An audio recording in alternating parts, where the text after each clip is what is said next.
College soccer on ESPNU in this presentation of the ACC on ESPN. It's one goal apiece between Duke and BC as players make their way back onto what's a well-manicured pitch.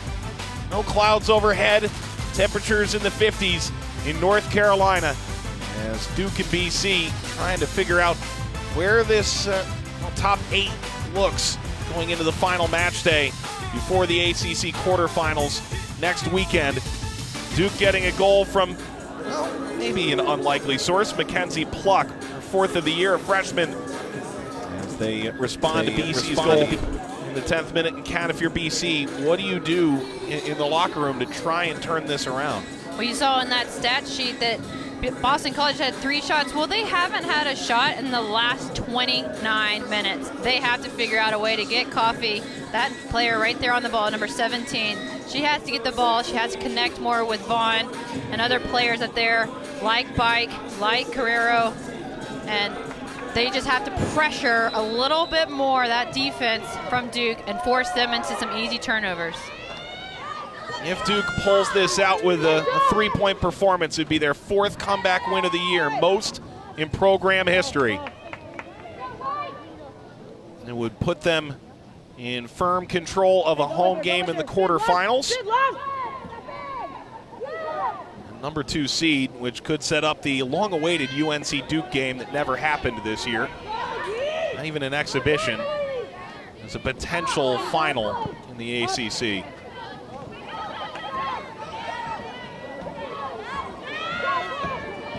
Jennings, Coffee, quiet late in the first half. Coffee tripped up, edge of the area, just outside. She gets in there. Perhaps a combination play would set her up with Vaughn. This is a really dangerous spot for a free kick. Well, and Burns is very lucky not to get a yellow card because she absolutely missed that ball. And you can see how good Coffee is on the ball. It's so hard to get it away from her, but Burns is so late on that tackle. Surprised the referee didn't reach for a card on that one. Coffee, 10 goals, 11 assists coming in. This has to be shooting territory. Coffee lines it up, drives, and Heinsohn makes the save. Tried to follow up, and it's over her. Rusima. Get up! Away now, Duran. Turn now, long range shot is off the crossbar from Vaughn. BC didn't have a shot since the 16th minute, and 2 in real short order. Now McCoy trying to hold up and let Duke get forward out of the shadow of their own goal. And an excellent response from Boston College to start this second half. What a tremendous save from Heinsohn in goal to go through that traffic. Coffee, this is caught by Heinsohn. Heinsohn hadn't made a save yet in this game. Well, and look how difficult that is. So many players in front of Heinsohn, and that ball was so well struck from Coffee. And Duke was unable to get any clearance. And then this shot almost gets in, but the crossbar saves Heinsohn and Duke and keeps this game at 1-1. You know, I hear great goal scorers talk about how great it is to hear the ball in the back of the net. I'm sure there is nothing that haunts your nightmares more than what we just heard off the post. Well, it haunts the post, and seeing that save from Heinsohn, you strike the ball so well and just miss out on opportunities. And you know, goal scorers, they wait to hear the ball hit the back of the net to know when it goes in, but on those, you're just so frustrated because you hear those noises that are keeping it out of the back of the net.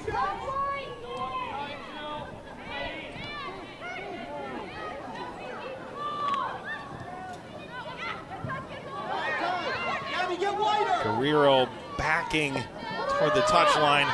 Little chalk on the back of her cleats. Back pass turned over by Jennings. McCoy, Stevens catch up to this. Rusima will throw. Tried a little left back, Rusima did, in preseason. And dealt with a couple of viruses that kept her out spring and then another in the summer, and has been a total shock. 16 in red for BC. never could have expected such big returns out of the sophomore hailing from the Netherlands.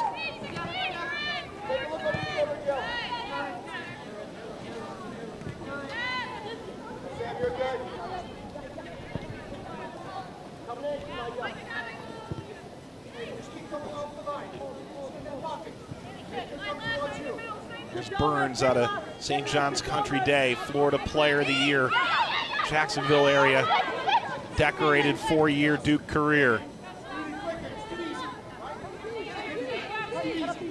You mentioned it right at the outset. Maybe not the player you expect to be in the center of a three-back.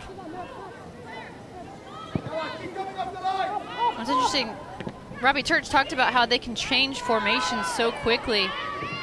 And it looked like they weren't in three-back, but I think it's just Delaney Graham really getting high.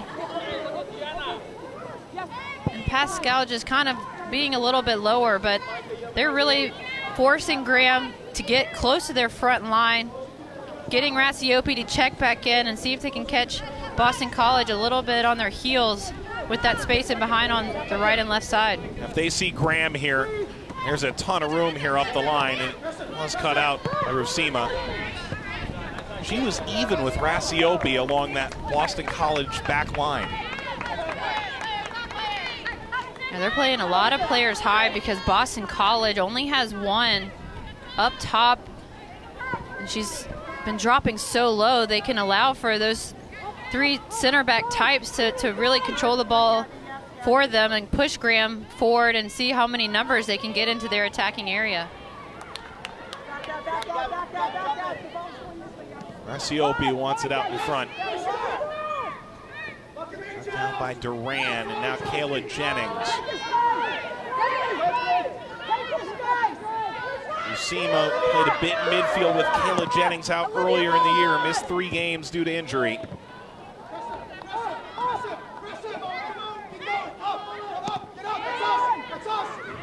Real tight space now. Ball played ahead for Kayla McCoy, reaches all the way down to Alexis Bryant.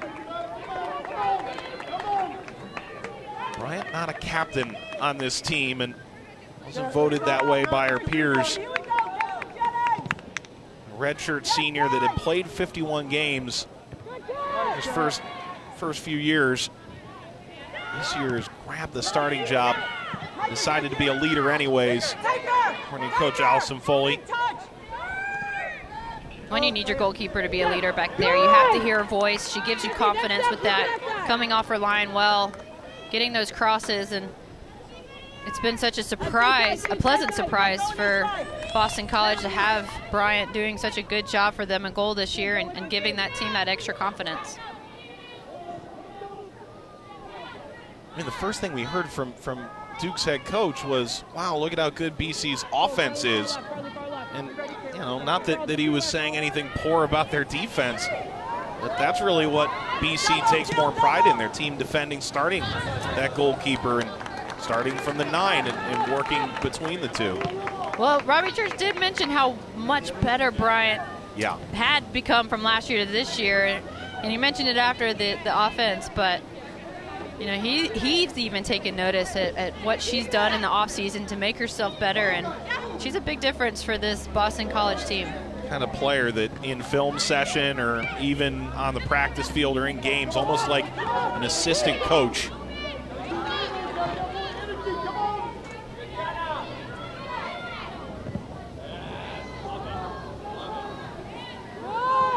Mitchell mailing this up the right-hand line. Sailing over Vaughn. On the ground for McDonald.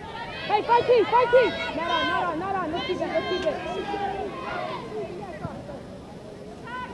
Duke, 12 goals scored in the first half of games this year, 21 in the second half of games. They have grown in contests all year long. They trailed early. And a game-tying goal. 10 minutes left in the first half. The turn from Jennings, she can't maintain. But that ball in from Taylor Mitchell, just missing. Duran doing a nice job of keeping it out, but that's the ball that Duke's looking for, in behind on those outside flank spaces. There goes Kayla McCoy.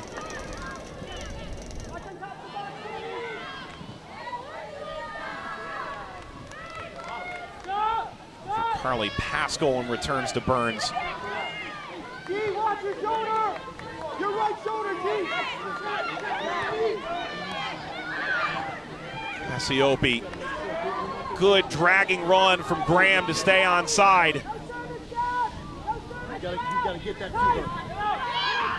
Take it tight. Mitchell Rusima.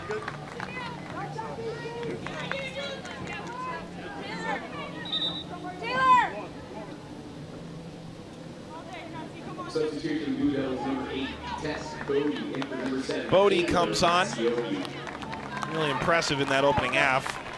Cassiope checks out. Yeah, Bodie played the whole first half. Didn't start in this second half, but they got her on quick. She's just been playing extremely well for Duke.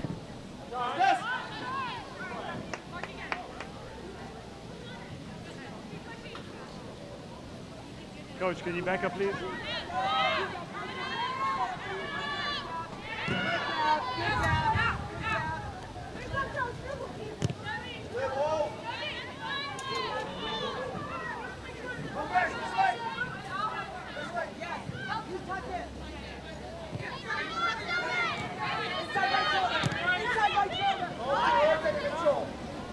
Rusima.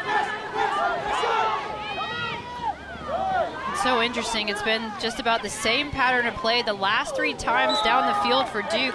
They're playing around with their center backs. Then they're looking for, it was Cassiope before she came out. Bodie this time checking in, finding that runner, seeing if she can turn. Here Bodie absolutely gets crunched on that tackle. But Duke has really seen something that they liked in that first half, trying to exploit Boston College on their left side, Duke's right side, to see if they can get some checking in, and if they can't find the space, if they can lure the defender to follow her into that space, see if they can find someone in behind.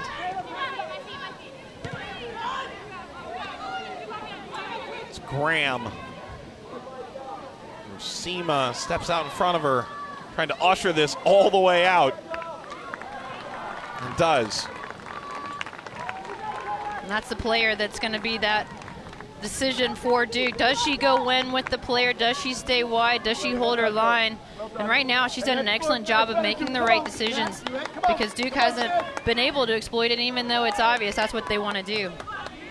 Saquon Barkley, Odell Beckham Jr. and the Giants in Atlanta taking on Julio Jones, Matt Ryan and the Falcons. It's week 7 of Monday Night Football, 8:15 Eastern, 5:15 Pacific on ESPN and simulcast on ESPN2 in Spanish. Available on the ESPN app so you can watch anywhere. Coverage begins Monday Night Countdown, 6 p.m. Eastern.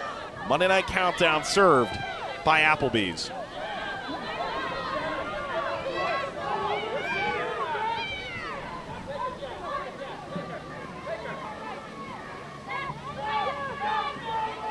Varela. Oh, wide open in the back. Diving header is steered aside. Jillian Jennings has not scored yet in her sophomore season or in her freshman season. Nearly found the go-ahead goal. And how is she this wide open? The coaches are complaining for offside. The referee did not call it based on the timing of her run, and when the ball was played, it looks like she was fine. Her teammate should have told her to settle the ball down, take your time, look up. That's how much time she had in the box, but instead just misses with the header. Jennings, 44 goals at Montclair in New Jersey. Was a captain of that team, 12 letters across multiple sports. Nearly bagged a huge goal for BC. Should have bagged a goal because she had plenty of time to look up, figure out where she was. Big opportunity missed. This is Bodie coming out of midfield and slips it through. McCoy crossing and cleared, aiming for Ella Stevens on the opposite post. The irony of the great goal scorer trying to feed the great assist maker.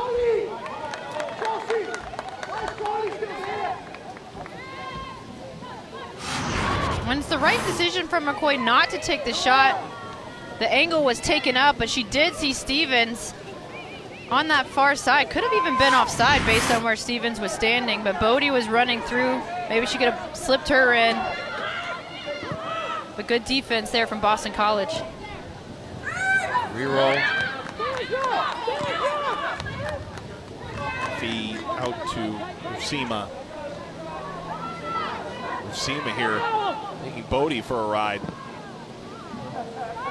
Swerving this right at Brooke Heinsohn.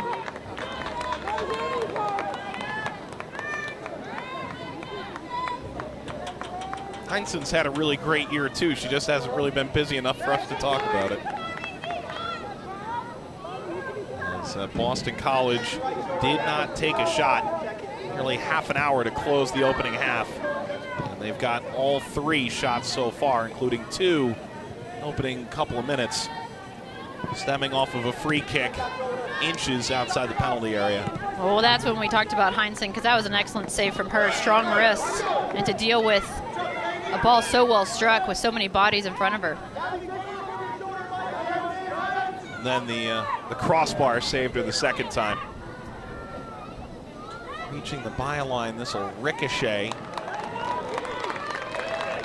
The foot and out for a goal kick. ESPN basketball, a love story. Our unprecedented 20-hour film consisting more than 60 interconnected short stories continues Tuesday. Episodes 5 and 6 starting at 7 p.m. Eastern.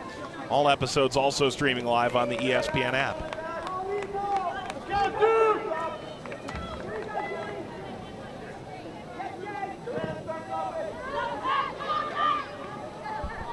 Cal Whitehill, Mike Watts alongside. Big matchup in the ACC.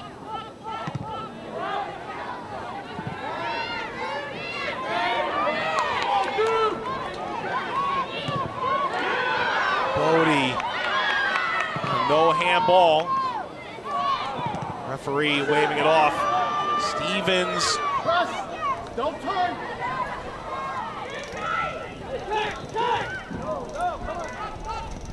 Turned over and fired across by Bodie. Slapped down and saved by Bryant. How did she stop that? Again, poor clearances from Boston College allows for Duke to get another opportunity to play the ball into the box. But Bryant this time comes up with the massive save for Boston College, just unable to get a piece, the good enough piece of it was Stevens for Duke. But well done there from Bryant to stay strong, hold her line well, and deal with that little flick there from Stevens. And keep this game at 1-1. Both goalkeepers now with massive saves for their teams.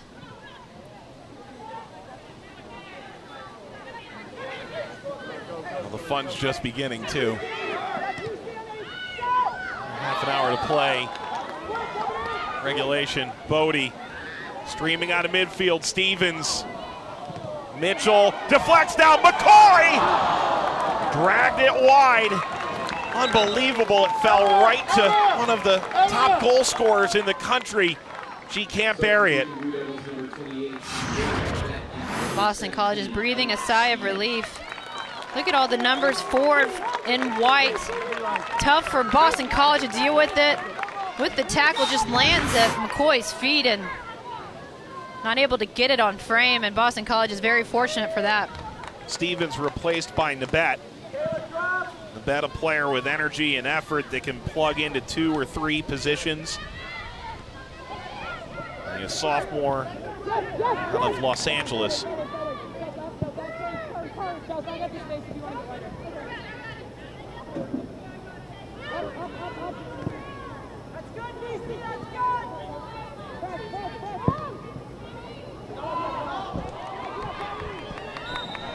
Flag is up. Coach Mike.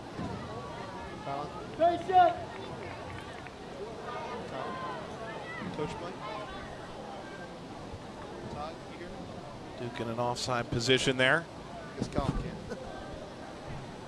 And that was a good idea, though, from Duke, and just barely missed that. Staying on side, because that would have been dangerous, because McCoy was flying down the middle of the field unmarked. Coffee wants it at her feet, makes a nice cutback. Jennings. Rusima. Coffee. Great vision from the right-hand channel. There's an appeal for a corner, and yeah, Heinsohn did touch that while it was still in play.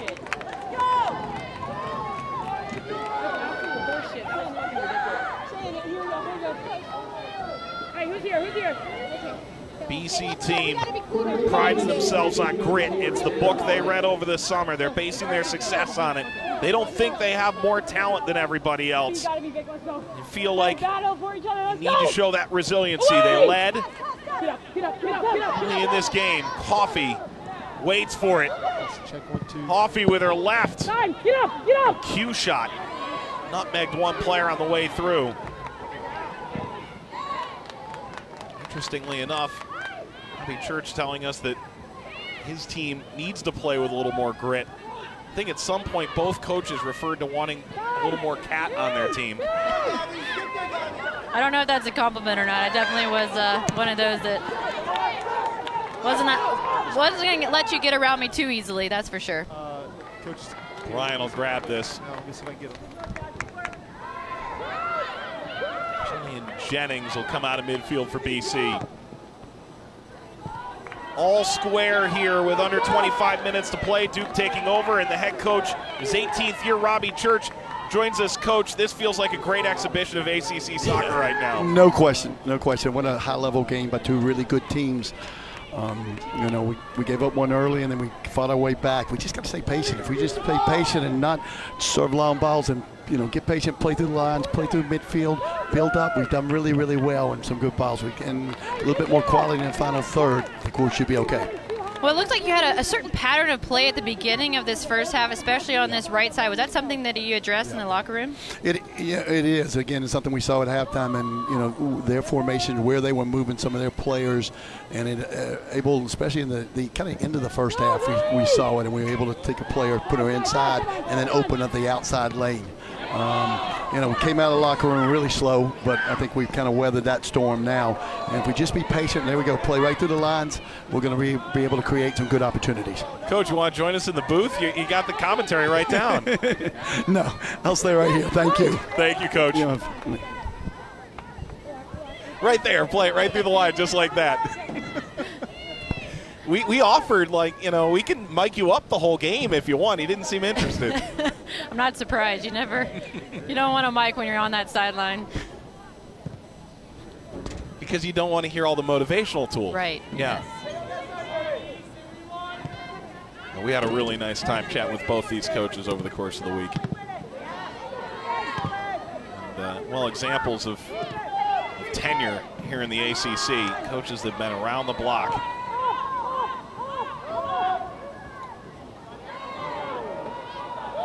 Duke had the staff of the year last year as they made their way to the College Cup. Well, it doesn't hurt when you have one of the best defenders ever in U.S. women's national team history, and Carla Overback, that's been here for years. She does an excellent job with this defense, and you can see how sound they are, and there she is right there and getting up, talking to her team. And I've always heard, I've never got to play with her, but I always heard she was one of the best leaders that anyone has ever had. So it's nice to have someone like her on the bench and teaching these young players how to play. Been here through a couple staffs, and with a back line of players that maybe don't communicate enough, maybe aren't vocal enough. That's the kind of person who could teach you a few lessons. That was never something, I never heard that about Carla Overback. I heard that she was quite the drill sergeant back there, and that's why she was one of the best. So she's definitely going to be teaching them as these players get older and more experienced. Exactly like Cat Whitehill. I was a drill sergeant. I would yell. But it's good. You got to get your team in shape. Corner here for Duke. They try and find a go-ahead goal. They'll get another run at this. You had a nice coaching debut last year. Yeah, I got to coach some high school. Made the playoffs for the first time in 5 years. Played around with a little coaching with the Breakers, too, when you were finishing out your playing career. Swinging ball for Duke. I didn't have as good of a record, unfortunately. assistants don't get credit for losses, only wins. That's right. Okay, I'll take that. Here comes BC charging forward. Bike is running down the middle. Tight, tight, tight. Sydney, One. Sydney, tighter, four. Get something. She's getting battered on her way wide. Time. Trying to steer that back into the mixer.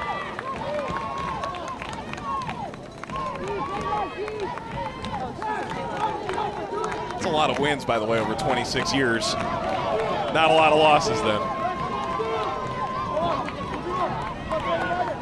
Robbie Church, over 200 wins at Duke in his 18th season. 2011 National Coach of the Year. The staff winning that honor of Staff of the Year last year. It's a program seeing a lot of success. This bouncing in, and Heinsohn will grab it.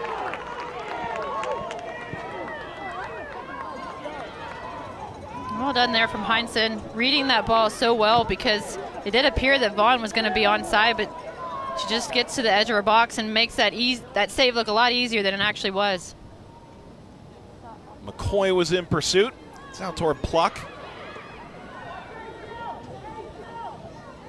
Olivia Vaughn in the 10th minute, Pluck in the 33rd. Vaughn's 9th goal of the season.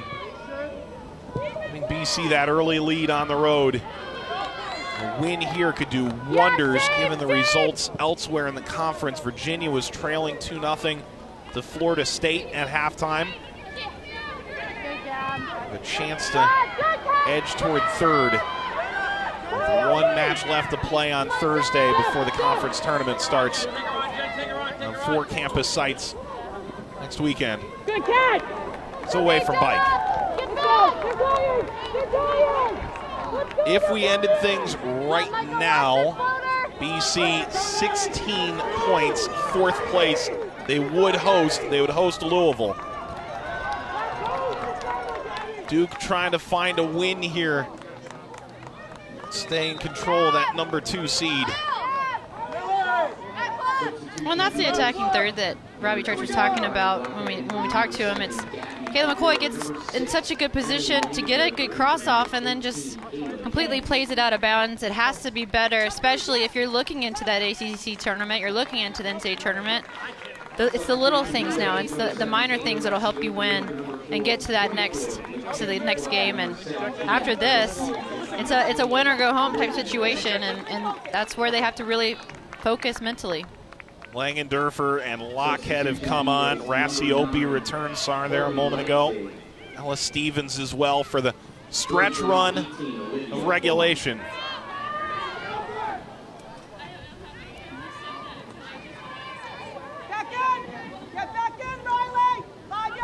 Interesting to see if Riley Lockhead, the center forward, as it stands right now, a little more aggressive, using what is termed as the best speed BC roster, if they decide to go after the Blue Devils. And let's be honest, Pitt awaits in Massachusetts for BC next. If you get 4 points out of these 2 games, you're almost assured that there's some things that I think could still go on. I'm not that good at math. A lot of moving parts. But I think that would be a guaranteed home game for them in the ACC quarterfinal. I'll show you some scores from around the league while we're at it. Wake Forest 2-0 up on Syracuse. When you're talking about Pittsburgh and Syracuse are really the teams that are, they're at the bottom of the table. They've struggled this year, and that's why Boston College is looking for that Pittsburgh game. You still have to stay focused. No game is easy here, but some big scores, lots of goals in the ACC today. Yeah, for Virginia Tech, that could be a potential devastating result. They can't find a point there. North Carolina can seal up the conference title as if there was all that much doubt. They're 22nd. They can finish off Miami. Pitt and Cuse, to your point, the only 2 teams that are out right now. All 7 games began together at 1 o'clock. It won't quite be like that on Thursday. A couple 6 o'clock starts, the rest at 7 on ACC Network Extra. Let's go, Skyler. Okay, make sure That's where you'll see the quarterfinals on the weekend. And you and I've got a Friday, Sunday, semifinal, final couple of dates in Cary, North Carolina, neutral site. Flipped along by Paschal. A chance to get numbers forward here. Race is on. Jennings, Coffey! Flies to the right. And Coffey looking for 11th goal. That could have been just enormous for BC. Well, and Jennings makes the right decision. Look at all that space in front of her. She's looking to her right, looking to her left, making sure she sees where the defenders are setting up. Coffey with the perfect run, but just doesn't turn the hips nearly enough to challenge Heinsohn in goal, which is why she plays it to that near netting. Doesn't even get it on frame. And what an opportunity lost there for Boston College. Coffey National Player of the Week honors has been remarkable all year. 5 goals, 10 assists last year, already double digits in both categories, top 5 in the nation in points scored. Allison Foley put her up against any midfielder in the ACC, any midfielder in the country. Well, and she proves it when she touches the ball. She just hasn't gotten on the ball nearly enough today for Boston College to be as successful as they would want to be and as they have been this year. But she is so dangerous and lethal. Bodie, what a ball to the left-hand side. Deflected once, followed, just goes over the crossbar. Ella Stevens doing some pointing. That was Rasiopi, who so often really throws her laces through the ball. This a little more finesse. It's an excellent ball in. Her second one kind of similar though when she did a switch of the field, but here they're arguing. They're thinking that a Boston College defender could have gotten her hand on the ball as she was sliding down. And it looked like Varela did a good job of cutting down the angle. Hard to see with that shade exactly if she did get a touch on that, but regardless, when Rasiopi got that ball back, she had some players in the box. Maybe look to find those players rather than putting a shot in at a tough angle. Ball from McCoy drops down, and Bryant is on it. It's hard to think of McCoy as underrated. She and Rasiopi have gotten a lot of attacking accolades this year. Rasiopi was probably underrated right until she became a viral sensation last week against Clemson. Well, they've had a good connection this year, and that's been a key for Duke. They just haven't connected much today, and that's a tribute to the defense of Boston College. They've been very sound and disciplined in their line. They're not getting too stretched, and it's been tough for Duke to really break them down.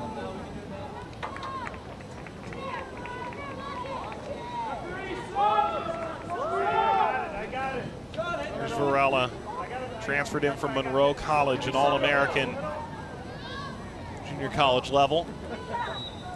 Substitution Eagles number 5, Erin Conberry, in number 2, Elisa Varela. Let's take a look at how we got to this point. We begin in the 10th minute of play. Kat, this was entirely against the run of play, the goal by Olivia Vaughn. Yeah, it was, but what an excellent ball in from Coffey, but then Vaughn just takes the right touch, beats the defender and goalkeeper with the goal, and then Pluck finding that near slot area. And Bryant is frustrated with herself because as a goalkeeper, you never want to allow a goal in like that, but Pluck just come in the game and immediately gave Duke a spark. Bike being bodied into the touchline. Off balance challenge comes up short.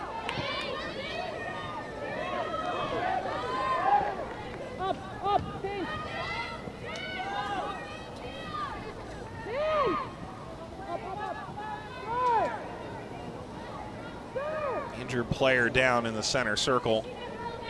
It's Chelsea Burns.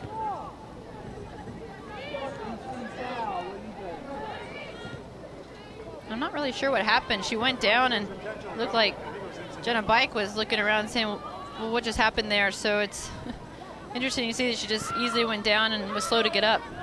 It was on the field earlier, and it did feel just a little bit slick under the surface. Of course, I'm not wearing studs, so this has slipped ahead too far for McCoy. Well, neither are you.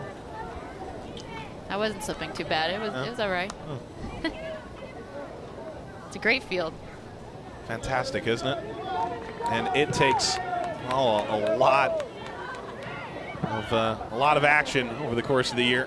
Lacrosse, men's and women's soccer, and all the accolades of those teams strewn along the fence line. Final Fours and national championships. Well, even this year they're adding. The University of North Carolina is actually playing some of their men's home games here because the stadium isn't ready yet. So even more soccer being played this fall here.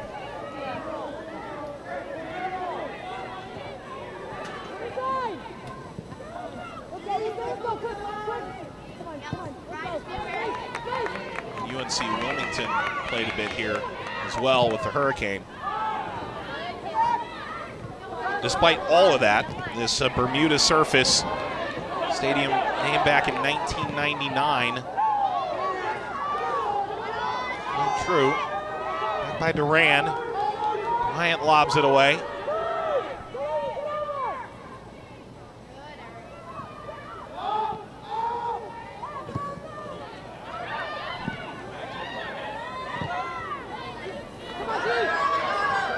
Here comes Lockhead. Okay, got by Graham. Coffey, last to touch it.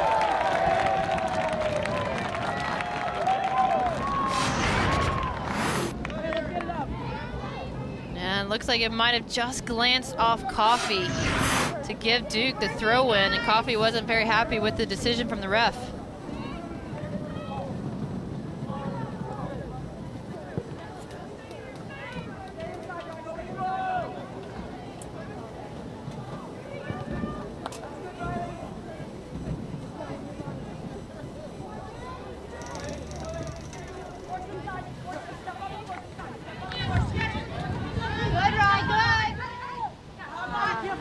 Mitchell. Graham. And I know that Duke saw that down their right flank. They saw something in the first half that they tried to implement in the second half, but now they've forced it too much. They need to change the point quicker. Where they've been the most successful is when the ball has come from the right side to the left side on a quick switch, and there's a lot of space open for them to run and dribble and pass through. Bodie, Stevens, able to get this ball ahead. McCoy is nearing the goal line, and Bryant bobbled it. That's set right back up the byline, and now for a throw.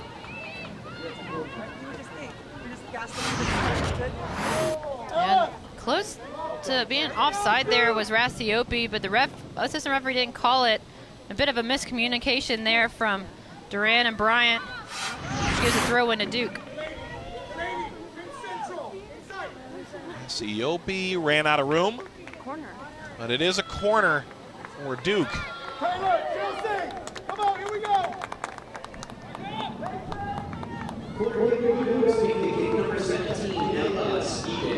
Ella Stevens will move over. Gatorade National Player of the Year, Grayson in Georgia. 6th in the country last year in assists. Puts this up near the goal line. Bryant swatting at it. Ball comes free. Cleared away from the line. There's no handball.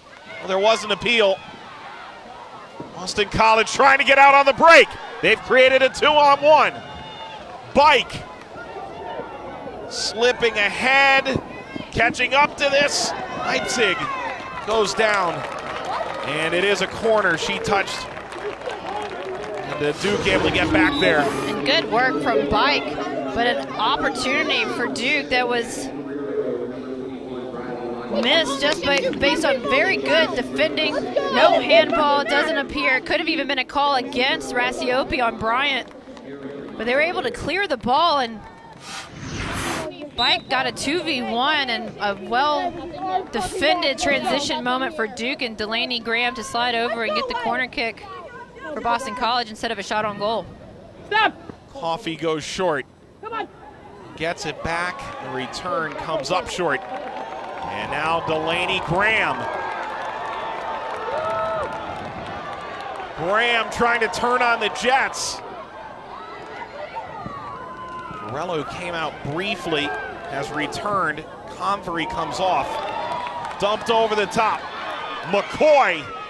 McCoy onto her left!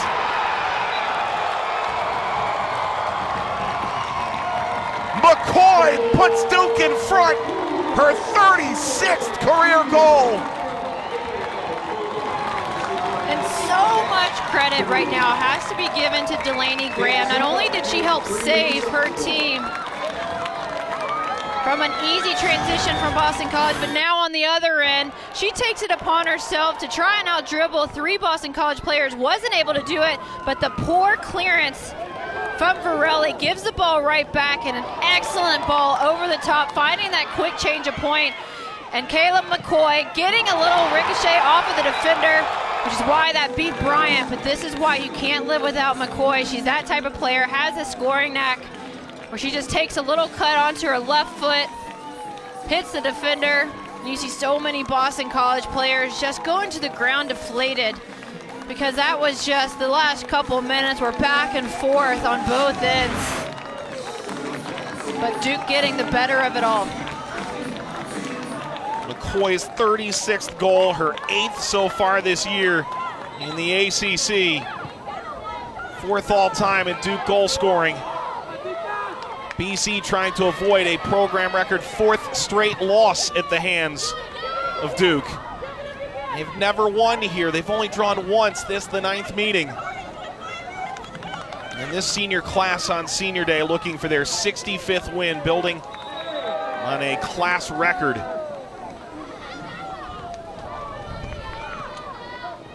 All that if BC can't answer in the last 5 minutes. And this struck from distance, bouncing ball. Jennings, for BC, is trying to coax the referee into a corner here. I think that was a fair call. Well, there's McCoy now. That's some pretty high-level praise to be among that group. Substitution, Blue Devils, number 6. Well, Duke has had some excellent goal scorers and excellent players, and McCoy, when we talked to Coach Robbie Church, he just kept saying she's a player we can't live without. When you have a player that can come in and you can almost be guaranteed a goal from her, or at least an assist, it's been amazing for her in her career. 10 goals this year. Last year had 14, tied for the most on the team with Amani Dorsey, who joined Sky Blue FC mid-season in the NWSL and turned in a Rookie of the Year performance. He's playing with one of the other big nominees out of South Carolina, Savannah McCaskill. 4:30 to play. Boston College was trying to avoid a 0-point road swing through North Carolina. They began with UNC, lost 1-0. Conceded in the first 10 minutes. Came here after being shut out for the first time all year in Chapel Hill by scoring in Durham 10 minutes in. Sports Center tonight, 11 p.m. Eastern on ESPN with Bucci and Kenny Mayne. We'll have reactions and analysis. Bengals Chiefs. Boomers back with Week 7 highlights and a conversation with Saquon Barkley. Sports Center, 11 Eastern on ESPN and the ESPN app. Eagles.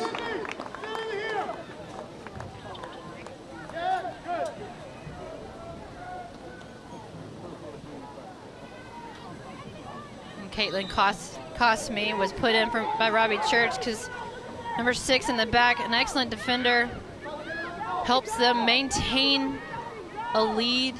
She'll come in late in the game, especially if they're up, to make sure they can keep this 2-1 lead on Boston College. Long ball. Vaughn. Vaughn keep this. Mitchell gets it away.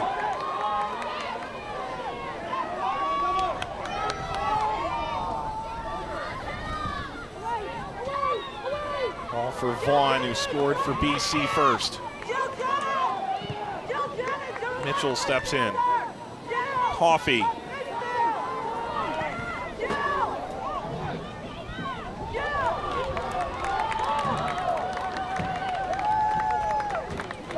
Coming up next on ESPNU, it's Kansas and Baylor. Lori Lindsay and Tyler Terrence on the call of that one. Number 13 Baylor in Waco trying to continue through the Big 12. And join us Tuesday, men's soccer. Number 5 UNC, number 14 Duke, 7 p.m. Eastern on ESPNU. Big men's soccer matchup there.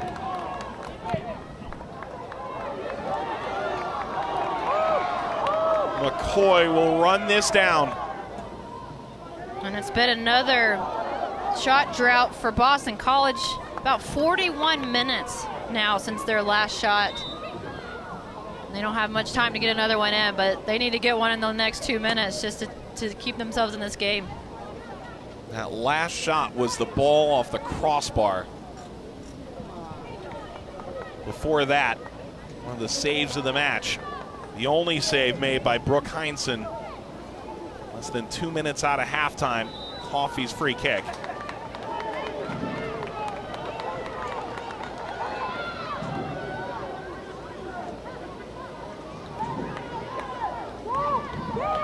Under 2 minutes to go, separating Duke from their 12th win in the last 14. They've lost just one in the last 15 coming in.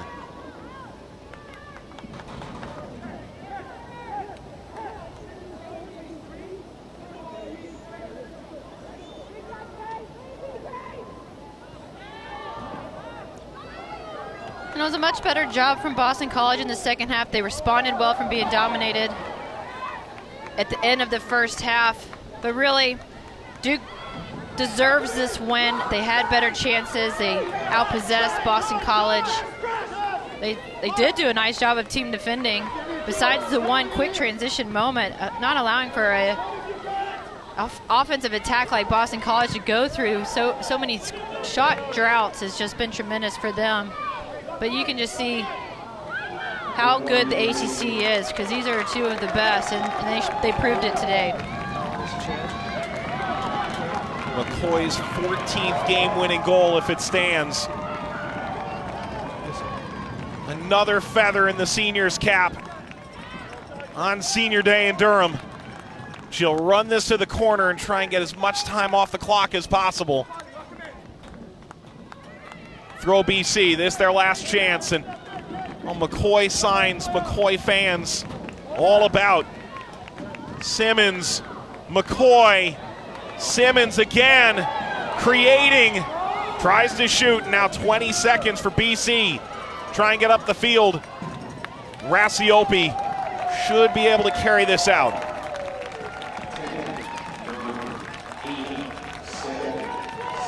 Turned over there, Simmons, wide, and that's it. Duke holds on, that much closer to the number 2 seed. Another win for this vaunted senior class. And another win for Kayla McCoy, another game winner. 4th comeback win, tied previously for the record for Duke. Now it's all theirs, their 65th win for the senior class. Final score, Duke 2, BC 1. Up next, Kansas and Baylor. And next soccer match, men's soccer, North Carolina Duke, Tuesday on ESPNU. For producer Todd Koulis, director Jim Roller, our entire ESPN team, and Cat Whitehill, Mike Watts saying so long from Durham.